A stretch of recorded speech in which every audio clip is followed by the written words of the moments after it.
اعوذ باللہ من الشیطان الرجیم بسم اللہ الرحمن الرحیم انا للہ و انا الیہ راجعون۔ بسم اللہ الرحمن الرحیم۔ ہم نجف اشرف سے سلام پیش کرتے ہیں عالم بعمل، شاعر اہل بیت، ذاکر اہل بیت، استاد العلماء، نجف اشرف کے حوزے سے تعلیم یافتہ، مراجع عظام سے علم حاصل کرنے والی شخصیت قبلہ علامہ طالب جوہری صاحب کو، اور ہم ان کے خانوادے کے ساتھ غم میں برابر کے شریک ہیں۔ چند چیزیں علامہ طالب جوہری کے حوالے سے بیان کرنے کی کوشش کریں گے۔ سب سے پہلی چیز کہ علامہ طالب جوہری کی ولادت ہندوستان کی ریاست بہار کے شہر پٹنہ میں 27 اگست 1939 کو ہوئی، یعنی ہندوستان میں پاکستان بننے سے پہلے علامہ طالب جوہری کی ولادت ہوئی۔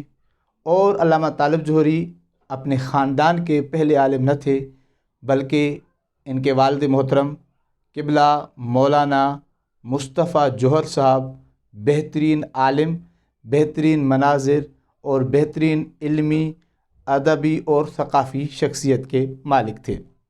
مولانا مصطفیٰ جوہر نے اپنے فرزند قبلہ علامہ طالب جوہری صاحب کو ابتدائی تعلیم خود عنایت کی، اور پاکستان منتقل ہونے کے بعد علامہ طالب جوہری کو اعلیٰ تعلیم کے لیے باب مدینۃ العلم کے دروازے کی طرف روانہ کیا۔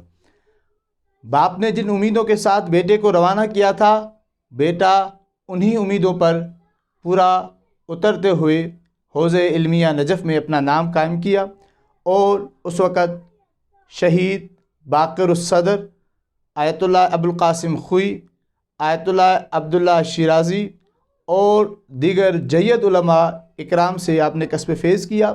یہ وہی دن تھے جن دنوں میں سید علی سیستانی بھی آغا ابوالقاسم خوئی کے بحث خارج میں حاضر ہوتے تھے، لیکن ظاہراً اور یقیناً آغا سیستانی حفظہ اللہ، اللہ تعالیٰ ان کا سایہ پوری ملت پر قائم و دائم فرمائے، اس وقت سینئر تھے، اور آغا طالب جوہری آغا سیستانی سے کافی جونیئر تھے۔ اس کے باوجود آغا علامہ طالب جوہری کی نجف کی زندگی کے بارے میں ان کے دوست قبلہ علامہ ذیشان در جوادی اپنی تفسیر قرآن کے مقدمے میں جو چیزیں لکھتے ہیں اپنے بارے میں، اس میں لکھتے ہیں کہ طالب جوہری اور ہم نماز شب کے نکلے ہوئے ہوتے تھے، حوزہ علمیہ میں علم کی تحصیل کے لیے رات کو پلٹتے تھے، آ کر مدرسۃ البغدادی جو اس وقت نجف اشرف میں سورۃ العشرین کے پاس ہے، وہاں پر ان کا قیام تھا۔ نجف اشرف میں دیگر علماء کرام علامہ عباس علی نجفی جو کہ دانشگاہ جعفریہ واگرجیہ کے پرنسپل رہ چکے ہیں، سرپرست اعلیٰ رہ چکے ہیں، وہ ان کے احباب میں سے تھے۔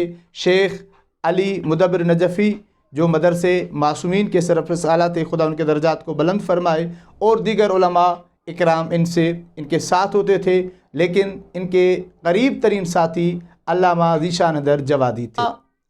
طالب جوہری کی نجف کی زندگی کے بارے میں نے خود اپنے استاد قبلہ علامہ سید رضی جعفر نقوی صاحب سے سنا کہ علامہ طالب جوہری کی جو نجف کی زندگی تھی وہ یہ تھی کہ آقا باقر الصدر جو درس فلسفے کا دیا کرتے تھے، اس درس کے ترجمے اور اس درس پر مباحثے کی ذمہ داری علامہ طالب جوہری اور قبلہ ذیشان در جوادی کی تھی۔ علامہ طالب جوہری نجف اشرف سے جب واپس پاکستان پہنچتے ہیں تو اس وقت پاکستان کی عظیم درسگاہ مدرسۃ الواعظین، جسے جامع امامیہ بھی کہا جاتا ہے، جس کے معنی مفسر قرآن علامہ ظفر حسن امروہی تھے، اور ناظم آباد میں ہے وہ درسگاہ۔ میں یہاں پہ بیان کرتا چلوں کہ اس وقت مایا ناز عالم دین جو اس وقت آسٹریلیا میں مقیم ہے، علامہ صادق حسن صاحب، وہ بھی اسی مدرسے کے فارغ التحصیل ہیں۔ اس مدرسے میں علامہ طالب جوہری نے 5 برس تک خدمت انجام دی، درس تفسیر، عقائد اور دیگر دروس دیا کرتے تھے، اور آپ وہاں پر پرنسپل بھی رہے۔ اس کے بعد علامہ طالب جوہری نے کئی کتابیں لکھیں، خالی ہم دیکھتے ہیں علماء میں کچھ لوگ ہوتے ہیں جو منبر پر اپنا نام تو کرتے ہیں لیکن ان کی کلمی خدمات نہ ہونے کے برابر ہوتی ہیں. لیکن علامہ طالب جوہری جہاں پر کئی برس تک آپ نشتر پارک جیسے منبر پر خطاب کرتے رہے، ایک ہندو سندھی کیپل دیو نے جو کہ بہت بڑا سماجی رہنما ہے انٹرنیشنل لیول پر، وہ علامہ طالب جوہری کے وفات پر اس طریقے سے اظہار افسوس کرتا ہے، کہتا ہے کہ میں سندھی ہوں، میں محبت اہل بیت رکھتا ہوں، اگرچہ میں ہندو ہوں لیکن میں شام غریبہ علامہ طالب جوہری کی پابندی سے سنتا تھا، اور کہا کہ نیشنل پارک کا ممبر علامہ طالب جوہری کے بغیر مجھے ویران نظر آتا ہے. اس کے علاوہ ایک بہت بڑی مصنفہ آسما شیرازی طالب جوہری کے لیے کہتی ہیں کہ طالب جوہری ایک عام شخص نہ تھے بلکہ علم کے سمندر تھے اور علم کو ان پر ناز تھا. عزیزان محترم، انہوں نے ممبر پر بھی اپنا نام قائم کیا. نشتر پارک میں فقط تقریریں، ایسا نہیں تھا کہ ان کی تقریریں فقط چند ایک خطابی نقطوں پر مشتمل تھی، اتنا مواد بیان کرتے تھے کہ ان کی کئی تقریریں کتابی صورت میں آج بھی موجود ہیں، اور ان کی گفتگو کا محور قرآن مجید سے ذات محمد مصطفیٰ ہوتی تھی. اور علماء اہل سنت میں کئی علماء ان کی مجالس میں آتے تھے، بالخصوص مولانا فیروز الدین رحمانی، علامہ اصغر درس ان کی تقاریر میں آیا کرتے تھے. دنیا بھر کے سیاسی، سماجی اور مذہبی رہنما نشتر پارک کی مجالس میں شرکت کرتے تھے. ان کی مجالس کے بارے میں ایک عالم کا بہترین جملہ کہ علامہ طالب جوہری کی مجالس وحدت کی بہترین دلیل ہوا کرتی تھی.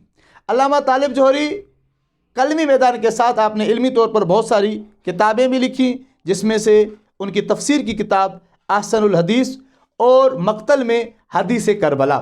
حدیث کربلا میں بہت ساری چیزیں انہوں نے ایسی لکھی جو انہوں نے قوم پر احسان کیا، اور ان میں سے میں ایک چیز کی طرف اشارہ کروں، خطبہ جناب عباس علیہ السلام جو کئی کتابوں میں موجود نہیں، انہوں نے قدیمی کتب سے اس کا حوالہ نکال کے حدیث کربلا میں اسے ذکر کیا.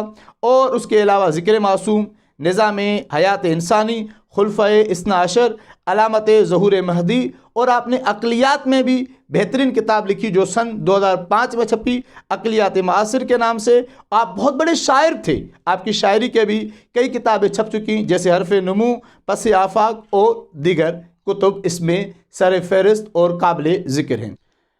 علامہ طالب جوہری جیسے ممبر سے وابستہ رہے، مدارس سے وابستہ رہے، ان کی قلمی خدمات، ان کی شاعری کی خدمات، اس کے ساتھ ساتھ علامہ طالب جوہری کا گھر علم کا مرکز ہوا کرتا تھا.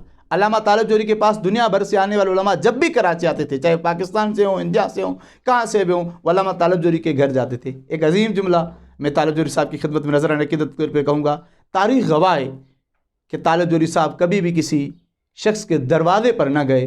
کتنے بڑے بڑے لوگ ہوں، وزیر اعظم ہوں، وزیر اعلیٰ ہوں، سب لوگ ان کے دروازے پہ آتے تھے اور آ کر ان سے معلومات لیتے تھے. جتنی بھی مذہبی تنظیمیں ہیں، علامہ طالب جوہری کسی تنظیم کے ظاہری طور پر ہمیں رکن سیاسی، جتنی بھی مذہبی سیاسی تنظیمیں نظر نہیں آتے، لیکن ان سب کے سربراہان اور ان سب کے رہنما علامہ طالب جوہری کے پاس آیا کرتے تھے اور ان سے رہنمائی لیا کرتے تھے. کئی جید علماء اکرام، کن کن کے نام لوں، جو راتوں بھر آ کر ان سے استفادہ کرتے تھے.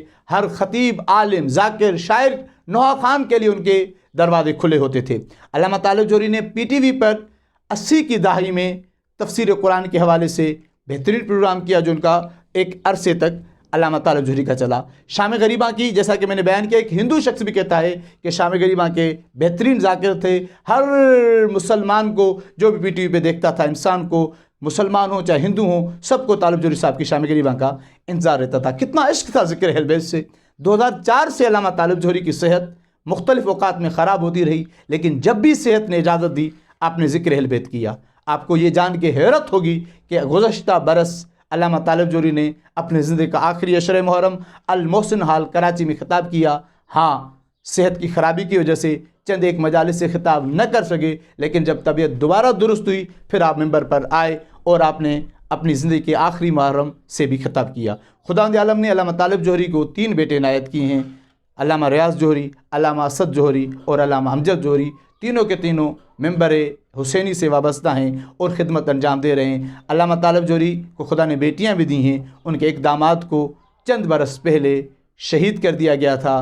اللہ تعالیٰ علامہ طالب جوہری کے جنازے میں علامہ طالب جوہری کے درجات کو بلند فرمائے. علامہ طالب جوہری کی وفات 21 اور 22 جون کی درمیانی شب میں ہوئی اور آپ کا جنازہ 22 جون کو ہوا. عظیم شان و شوکت سے امروہہ گراؤنڈ انچولی میں آپ کا جنازہ ہوا۔